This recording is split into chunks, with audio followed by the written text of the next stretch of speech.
এই রাতের বেলা রিক্সা করে ঘুরতে কারই না ভালো লাগে, যদি হয় সেটা মেঘলা আকাশ, মেঘলা রাত। উফ, কি যে মজা লাগে। যাই হোক, আমরা আজকে যাচ্ছিলাম মধু সিটিতে ঘুরতে। হ্যালো এভরিওয়ান, আসসালামু আলাইকুম। আমরা দেখতে দেখতে বসিলা ব্রিজে চলে আসছি, তারপর মধু সিটির সামনে চলে আসছি। আমাদের ওই বুড়ি যখন ওই রাইডগুলা দেখছিল, সে যে কি মজা করছিল। এমনি তো সেই মানে ঘোরা পাগল বুড়ি।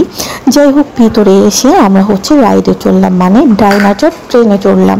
সে তো খুব বায়না করছিল নাগরদোলায় উঠবে, আর ওই যে নৌকাটাই উঠবে। ওরে বাবা, ওই নৌকা উঠতে আমি ভয় পাই, ওকে কি উঠাবো আল্লাহ জানে। সে এত সাহস কোথায় পাই, আমি তো অনেক ভীতু, সে অনেক সাহসী মাশাল্লাহ। তারপরে আমরা একটু নেমে একটু ঘোরাঘুরি করছিলাম, মানে দেখছিলাম যে কোথায় কি উঠা যায়। বা সে তো একা উঠতে কোথাও মানে কোনো রাইডে একা উঠবে না, সে ভয় পায়।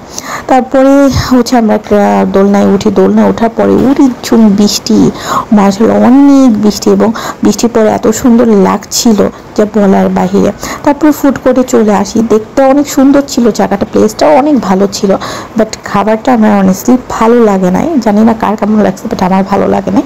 খাবারের চেহারাটা আমার ভালো লাগে নাই। যে খাবার দেখতে ভালো না, সেই খাবার খেতেও ভালো লাগে না আমি মনে করি। যে খাওয়া দাওয়া করে আমরা বাসায় চলে আসছি। আজকে এই পর্যন্তই, সবাই ভালো থাকবেন, টাটা।